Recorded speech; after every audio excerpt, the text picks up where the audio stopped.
I appreciate your capacity to have another session. आपकी ये जो मैं सराहता हूं कि आप एक और सेशन के लिए यहाँ पर उपस्थित हैं।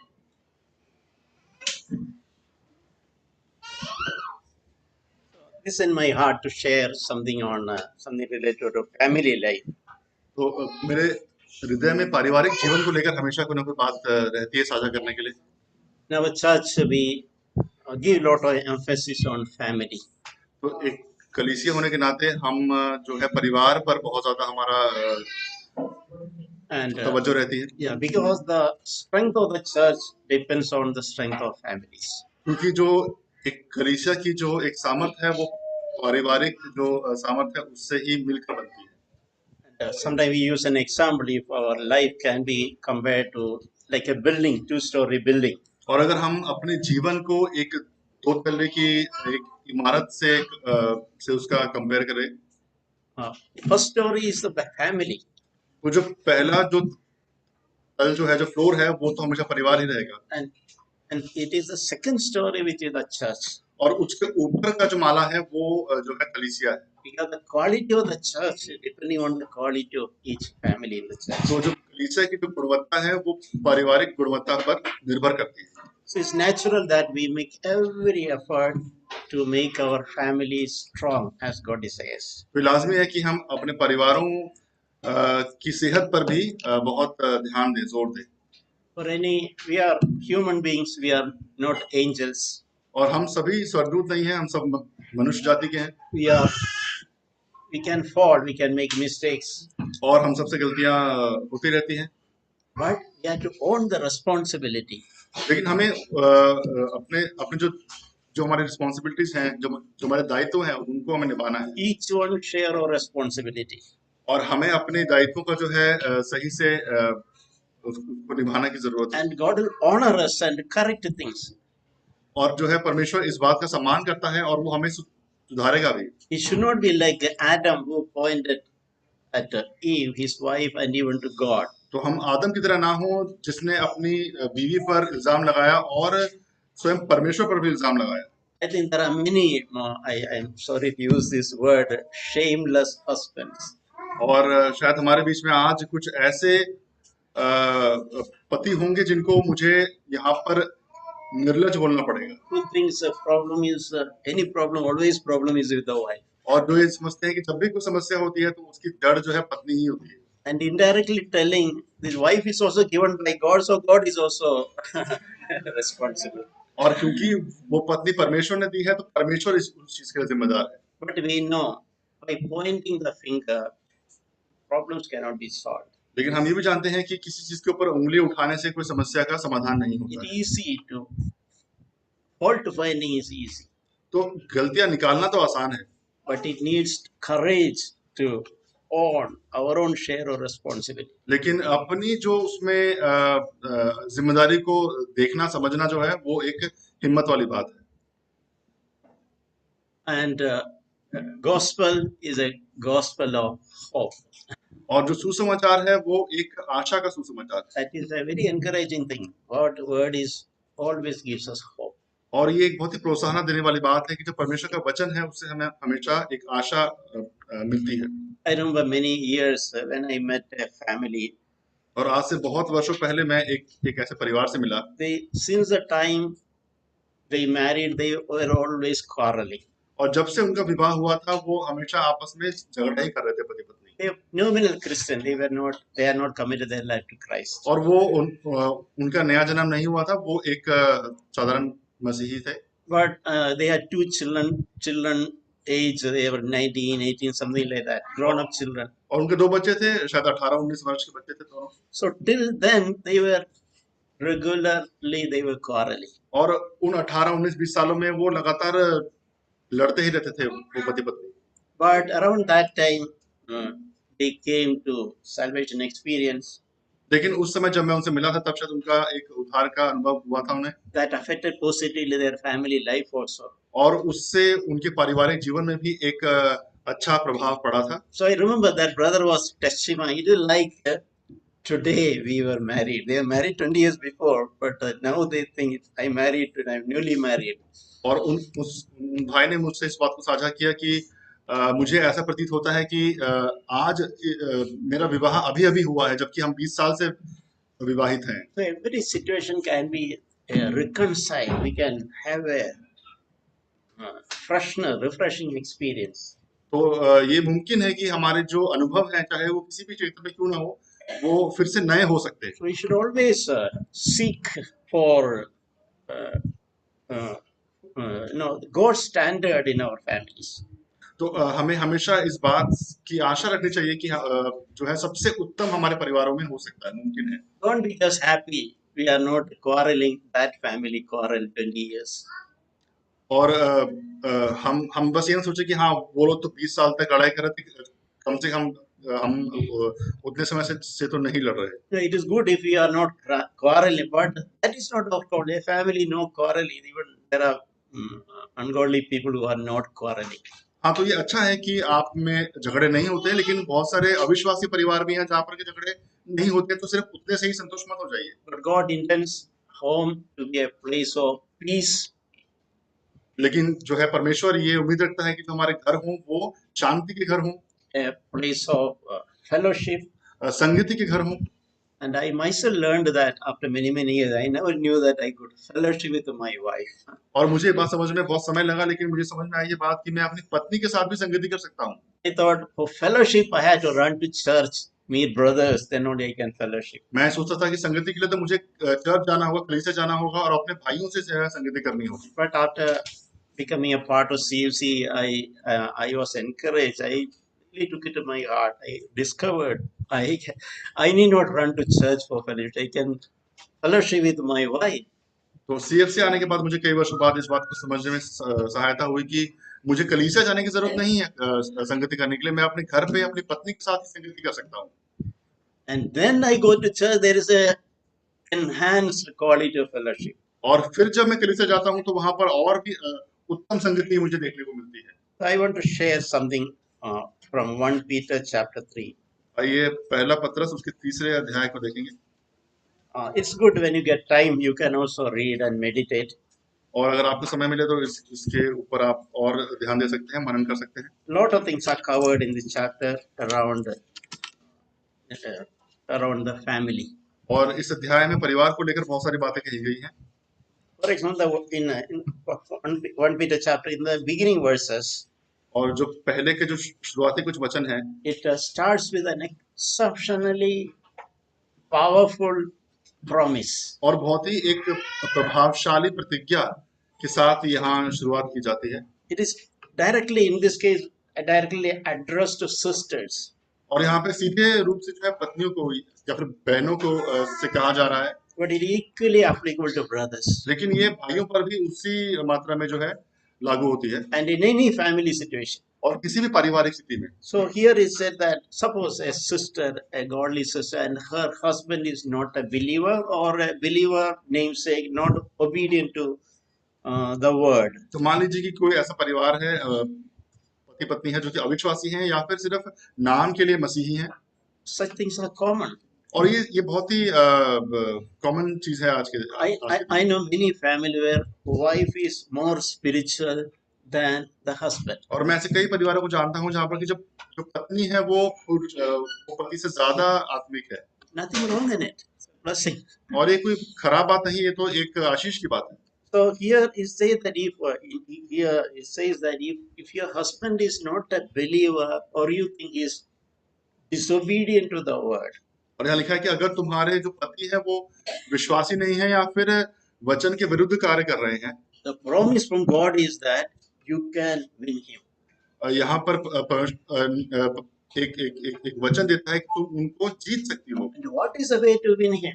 और वो क्या तरीका है जिसके द्वारा से तुम अपने पति को जीत सकती हो? Not by bombarding every day with the word of God and messages and preaching. वचनों के द्वारा या फिर sermons के द्वारा जो है वैसे नहीं। It's mentioned that he can be won without the word. यहाँ पे लिखा है कि एक शब्द बोले बिना भी आप उनको जीत सकती हैं अपने पतियों को। In war, sometimes there's an expression. Someday a war is won without a single shot. और अंग्रेजी में से कहा जाता है कि हमने एक युद्ध जीत लिया बिना एक गोली चलाए। Something like that. A husband can be won without a single word. That is exactly written here. और ठीक उसी प्रकार से एक पति को भी बिना एक शब्द बोले भी जीता जा सकता है। Is it not an amazing thing? क्या ये एक अद्भुत बात नहीं है? When we see people, you know, so much preaching and advice, taking many things are doing, but no change in the man. जो हम देखते हैं कि उसके विपरीत लोग कितने ही वचन सुनते हैं, कितनी ही बातों को जानते हैं, लेकिन फिर भी वो मसीह में नहीं आते। But God is saying you can be won without your single word. और लेकिन यहाँ पर वचन कहता है कि तुम जीत सकते हो किसी को बिना एक शब्द भी बोले। This is a promise which all can apply in our own life. Take it to heart, claim before God, pray before God. तो ऐसा नहीं कि तुम खूब प्रार्थनाएं करो या फिर खूब We can pray before God and claim this promise.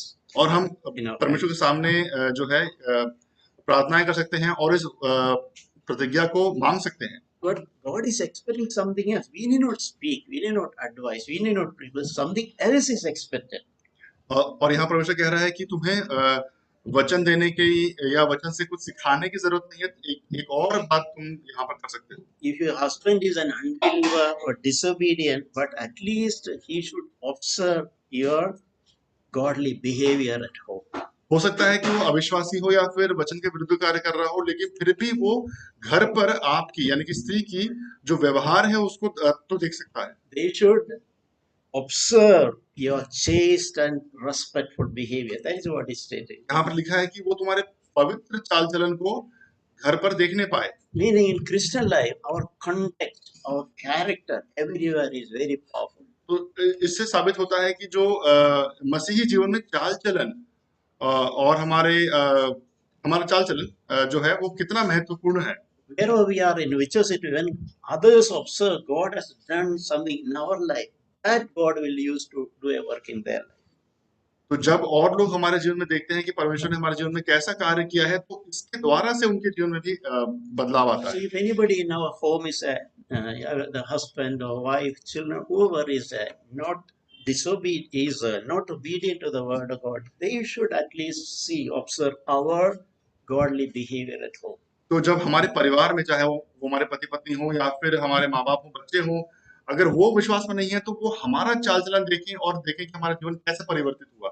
Recently I heard one brother was saying some children are refusing to come to the church.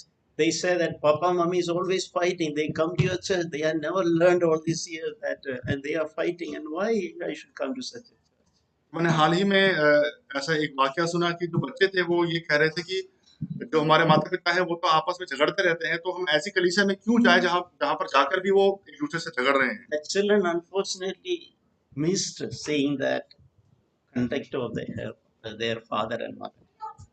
तो ये बहुत ही दुर्भाग्यपूर्ण था कि जो जो जो बच्चे थे वे अपने माता पिता के बर्ताव की वजह से जो है कलीसिया में नहीं आ रहे थे। It's an encouraging challenge in our life is very powerful.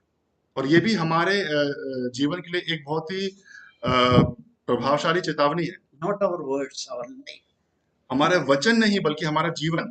What actually Jesus accomplished in our life.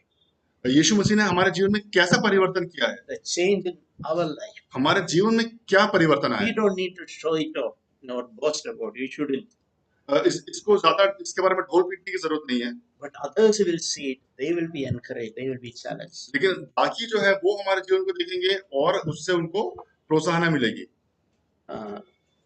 So let us really take it to heart the importance of preserving our godly life wherever we are.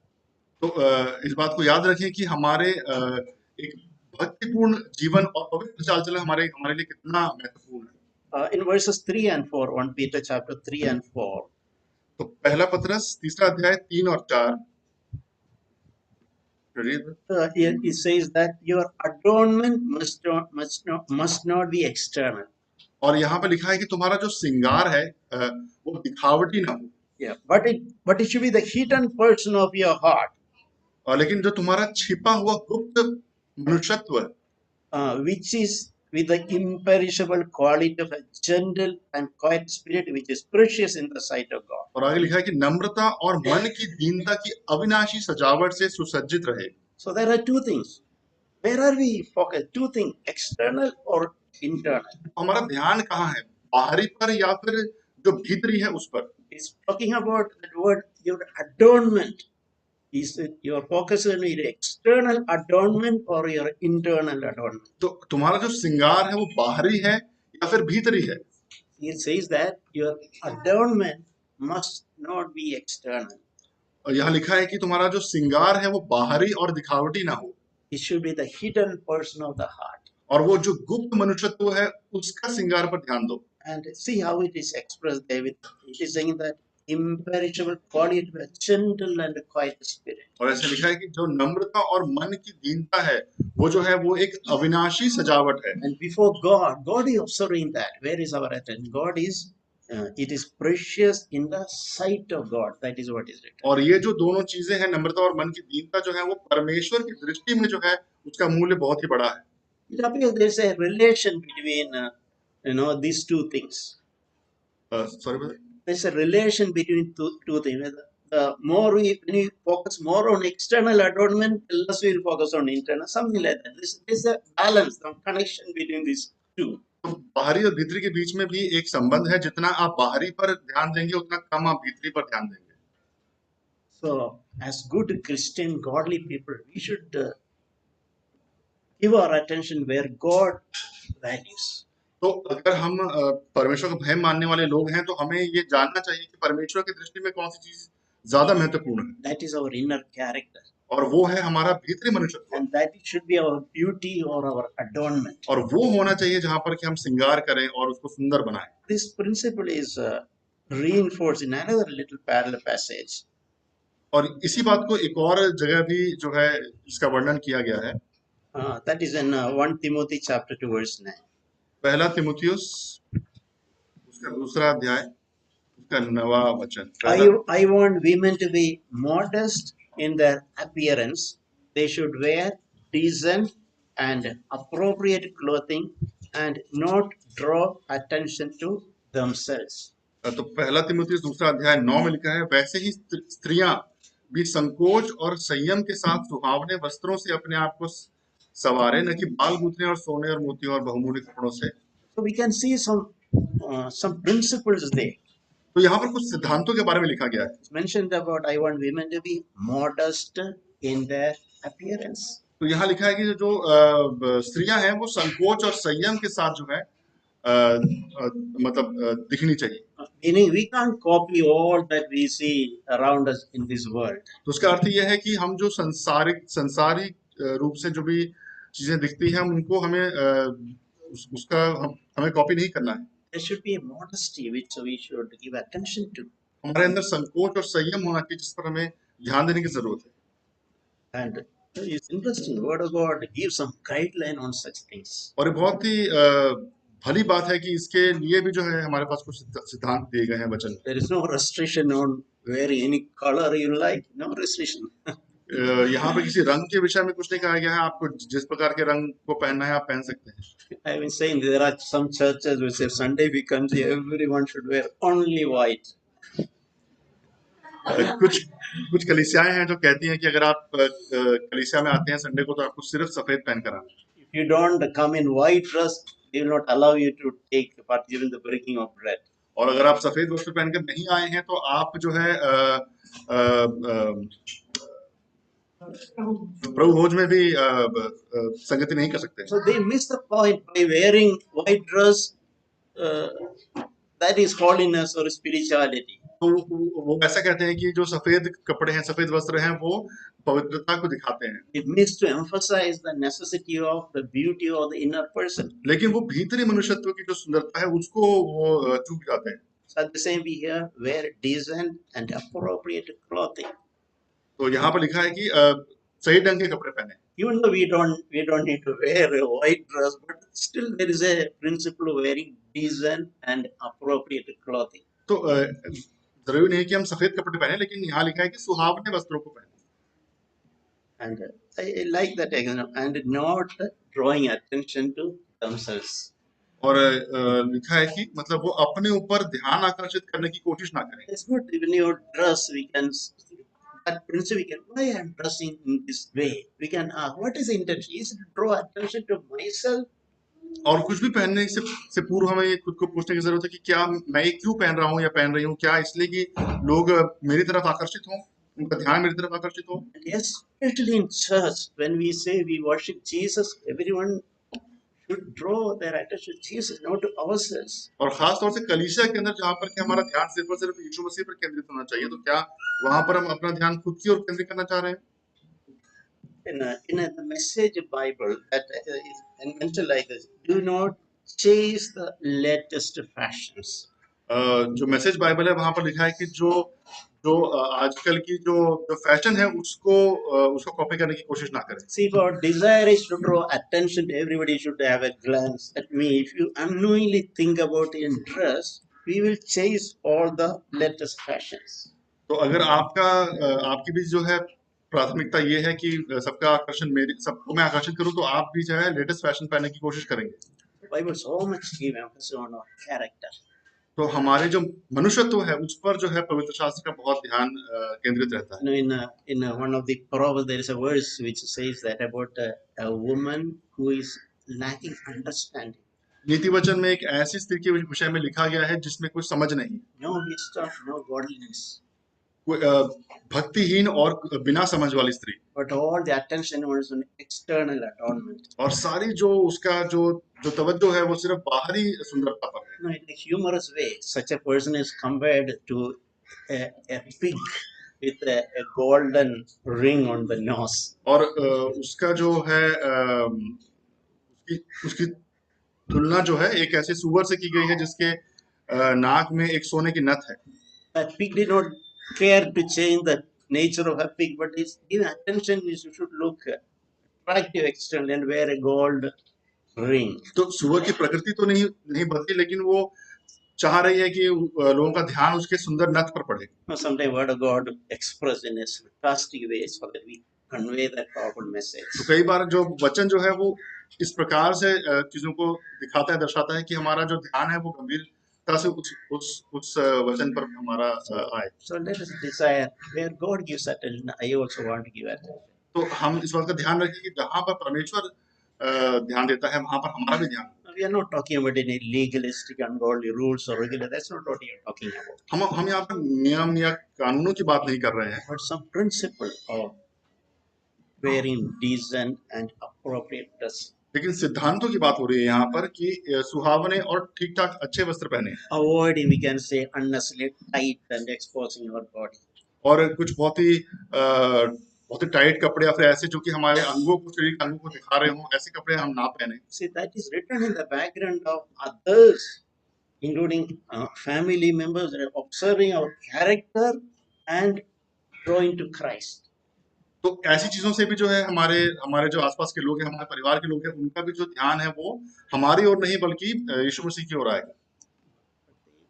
They observe the character, not the external appearance. तो वो भी जो है आपका चाल चलन देखेंगे, आपकी बाहरी सुंदरता को या रखरखाव को नहीं देखेंगे। There are some exhortation in the following verses for husbands. और यहाँ पर पतियों के बारे में भी कुछ बातें कही गई हैं। Verse 7. 7वें वचन में, You husbands, in the same way, live with your wives in an understanding way, as with someone weaker. और Since she is a woman. और पतियों से कहा गया कि वैसे ही हे पतियों, तुम भी बुद्धिमानी से पत्नियों के साथ जीवन निर्वाह करो। Yeah. So that encouragement, there is always desire to live with our spouse in an understanding way. तो जो यहाँ पर प्रोत्साहन दी गई है वो यही है कि समझदारी के साथ जो है पति पत्नी एक दूसरे के साथ निर्वाह करें। In family, there's lot of need for trust on each other. तो एक पारिवारिक संबंध में एक दूसरे के ऊपर भरोसा रखना जो है बहुत जरूरी हो जाता है। There should not be a deficit of trust between husband and wife. तो पति पत्नी का एक दूसरे पर से भरोसा कम नहीं होना चाहिए। We always doubt our wife or husband each other. That's a terrible life. तो अगर हम हमेशा अपने पति पर या अपनी पत्नी पर शक करें तो फिर ये बहुत ही मुश्किल जीवन हो सकता है। Unless proven absolute truth, we should never doubt our spouse. जब तक कि कोई ठोस सबूत ना हो किसी चीज को साबित करने के लिए, तब तक हमें कभी भी अपने जो है पति या पत्नी पर शक नहीं करना चाहिए। Bible says, no, in Proverbs chapter 31, it says that about that virtuous woman, husband also trust. That word trust is used. और जो नीति वचन के 31 में भी जहाँ पर एक आदर्श महिला के विषय में लिखा गया है, वहां पर लिखा है नीति वचन 31 में कि कैसे उसका जो पुरुष है वो उस पर भरोसा रखता है पूरी तरीके से। So let us all nurture that quality of mutual trust within family. तो आइए हम भी जो है अपने अपने परिवारों में उस आपसी भरोसे को जो है प्रोत्साहन दें। And especially if without any reason you doubt or if you have suspicion about spouse, that is a very extremely painful thing. और बिना किसी वजह से अगर आप अपने पति या पत्नी पर शक करते हैं तो ये एक बहुत ही दुखदायी बात हो सकती है। I see in some husbands without no reason are doubting his wife. और मैं ऐसे कई लोगों को जानता हूँ, ऐसे कई पतियों को जानता हूँ जो अपनी पत्नी पर जो है बेवजह शक करते हैं। I see wives without no reason doubting her husband. और कई सी पत्नियों को मैंने देखा है जो बिना किसी वजह के अपने पतियों पर शक करती है। And sometimes I've seen it, it breaks their heart. और मैंने देखा है कि किस प्रकार से ये जो है दूसरे व्यक्ति की जो है हृदय को चोट पहुंचाता है। Even though I live within best of my ability, I seek to live a pure life, only devoted to my spouse. Without no reason that spouse doubts me. और जो है जिस पर शक किया जाता है वो ये सोचता है या सोचती है कि मैंने अपने पूरी शिद्दत से जो है इस रिश्ते को निभाया है, लेकिन फिर भी मुझ पर शक किया जाता है। So we come back to that verse is that challenge to live with your wife with an understanding way. तो जैसे हम फिर से उसी वचन पर आएंगे, दूसरा पहला पतरस 3 अध्याय And it 7वां also वचन। says, show honor to her as a fellow heir. और 7वें वचन में ऐसा लिखा है कि उसका आदर करो, यह समझकर कि हम दोनों के वरदान जीवन के वरदान के वारिस हैं। No, it will come to me. If you give honor, we will receive honor. और अगर हम औरों को इज्जत देंगे तो हमें भी इज्जत की जाए, हमारी भी इज्जत की जाएगी। If I learn to honor my wife as commanded in the Bible, by the word of God, I receive honor. और अगर मैं अपनी पत्नी का आदर करूंगा जैसे कि वचन में लिखा है तो वो भी मेरा आदर करेगी। On the other hand, I am not willing to honor and I demand and I expect my wife to honor me, it may not work. और अगर मैं उसका आदर नहीं करूंगा लेकिन मैं उससे अपेक्षा रखूं कि वो मेरा आदर करे तो ऐसा होना मुमकिन नहीं। There is no scripture supporting that I can demand from my wife she should honor me. It is not how it is. और ऐसा कोई वचन नहीं जहाँ पर ये लिखा हो कि मैं अपनी पत्नी से ये मांग सकता हूँ कि तू मेरा आदर कर। God's ways are spontaneous. जो परमेश्वर के जो तरीके हैं वो मतलब दोनों पार्टी मतलब एक साथ वो चीज को करती है। So this in the Living Bible, the way it is written is learn to live with understanding with your wife because they are partners in receiving God's blessing. That is in the Living Bible.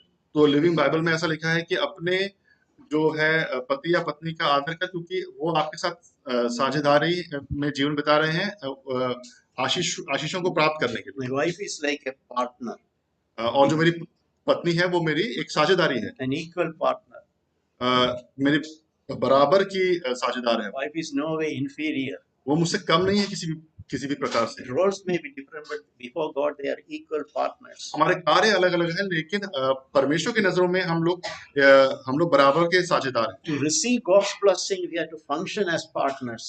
और परमेश्वर के आशीषों को प्राप्त करने के लिए हमें साझेदारी में काम करना है।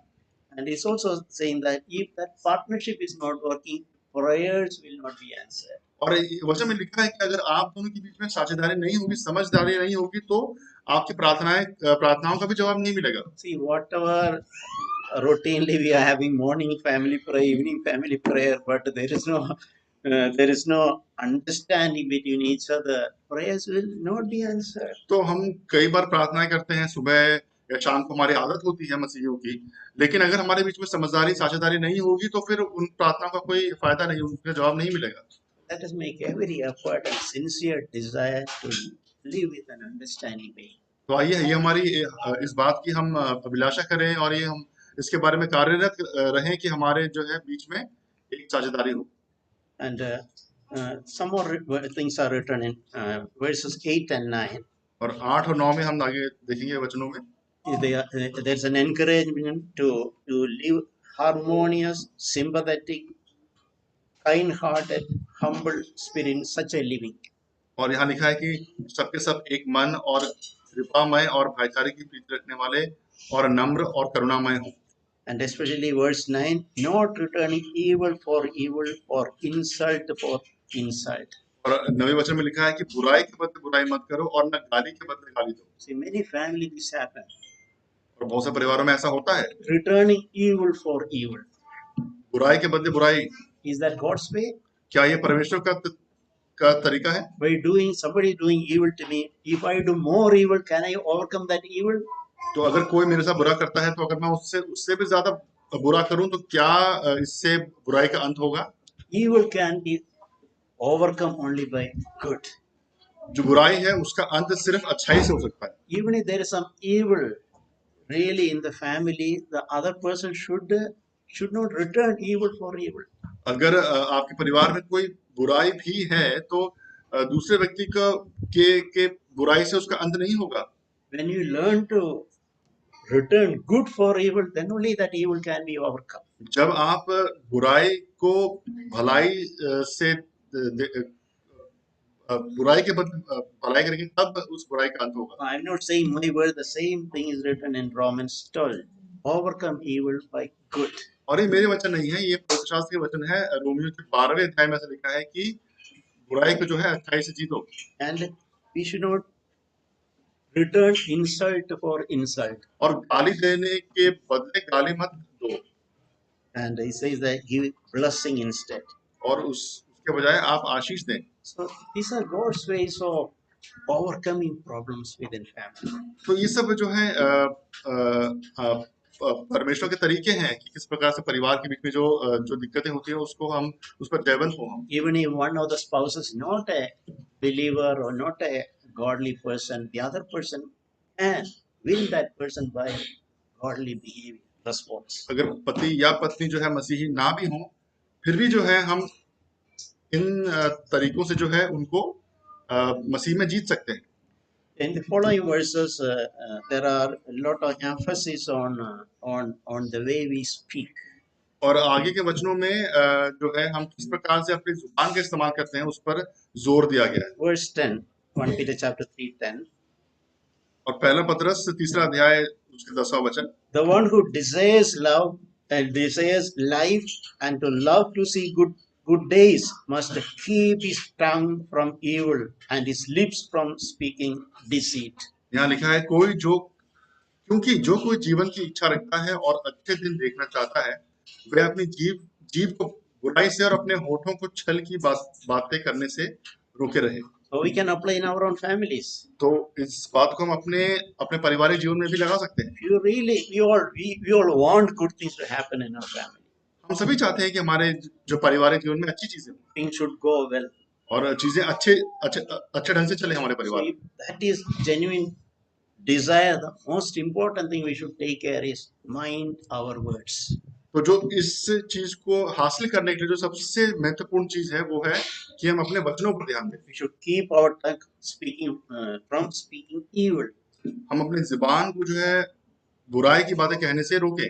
Speaking deceitful thing, not truthful thing. धोखे की चीजें, झूठी चीजें बोलने से हमें रोकना है खुद को। And instead, he must turn away from evil and do good. Must seek peace and pursue it. और लिखा है कि वह बुराई के साथ छोड़े और भलाई ही करे और मेल मिलाप को ढूंढे। So there is a principle we say the eyes of the Lord are towards the righteous.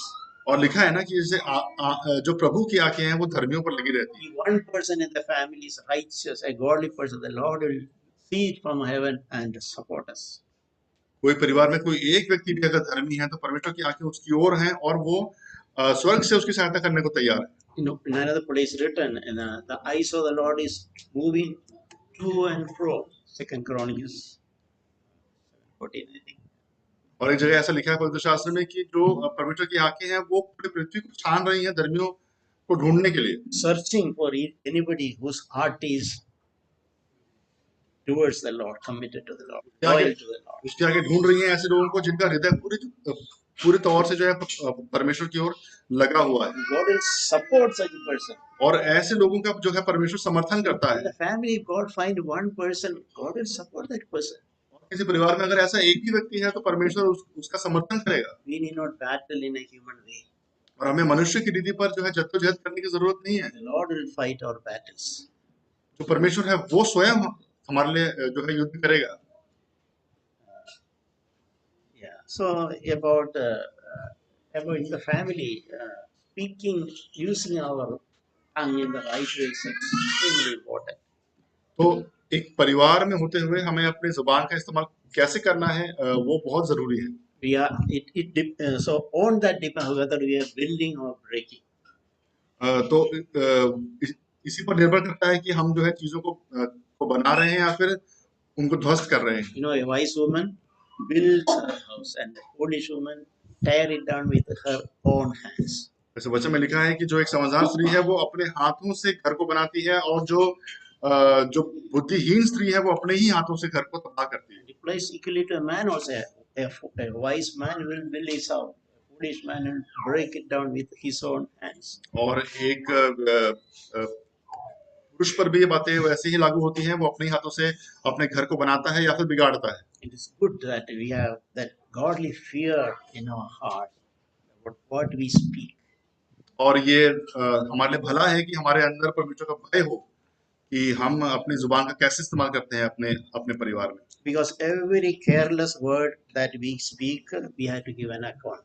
कि जो भी हम फालतू की बात कहेंगे उसका हमें परमेश्वर को एक हिसाब देना होगा।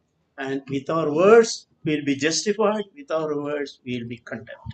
और हमारे वचनों के द्वारा से हमारा न्याय किया जाएगा या फिर हम पर दोष लगाया जाएगा। These are the words of Jesus, और ये यीशु मसीह के वचन है, especially applicable at home. और खास तौर से जो है परिवार पर लागू होते हैं ये वचन। So may God really help us and encourage us. तो इन बातों में जो है परमेश्वर हमारी सहायता करे और हमें प्रोत्साहित करे। And we are careful in speaking instead of building up, we are creating hurt and division. और हम अपनी जुबान का जो इस्तेमाल है वो लोगों को प्रोत्साहित करने के लिए और घर को बनाने के लिए इस्तेमाल करें, ना कि उसको ध्वस्त करने के लिए। We should not fall into the hands of the devil, use us as his tools. और हम शैतान के हाथों में उसके औजार की तरह इस्तेमाल ना किए जाएं। One verse from Ephesians इफिसियों की पत्री से हम एक वचन देखेंगे, 4:29. इफिसियों 4 का 29। It says that let no unwholesome word proceed from your mouth, but only such a word as is good for edification according to the need of the moment, so that it will give grace to those who hear. यहाँ लिखा है इफिसियों 4 के 29 में, 4 के 29 में लिखा है, कोई गंदी बात तुम्हारे मुंह से न निकले, पर आवश्यकता के अनुसार वही जो उन्नति के लिए उत्तम है, ताकि उससे सुनने वालों पर अनुग्रह हो। Yeah, so it's a very challenging exhortation. तो ये एक बहुत ही जो है आशा देने वाली वचन है। Meaning unwholesome words should not proceed out of our mouth. कोई भी गंदी बात जो है हमारे मुंह से न निकले, And what we speak should be edifying. और जो भी हम बोलते हैं वो लोगों की उन्नति के लिए हो। And not only there's a time in saying things also. और ना सिर्फ ये बल्कि हर बात को बोलने का एक समय भी होता है। You cannot speak on even truth is keep on saying at all. There's the need of the moment. That is the way it is expressed today. और सच्चाई बात चाहे सच्ची भी क्यों ना हो, लेकिन उसको बोलने का एक समय होता है, एक उचित समय होता है। What we speak also depending on what is the need at that moment. तो जो हम बोलते हैं वो इस पर निर्भर करता है कि क्या उसको बोलने की उस वक्त जरूरत है या नहीं, So that it will give grace to the hearer.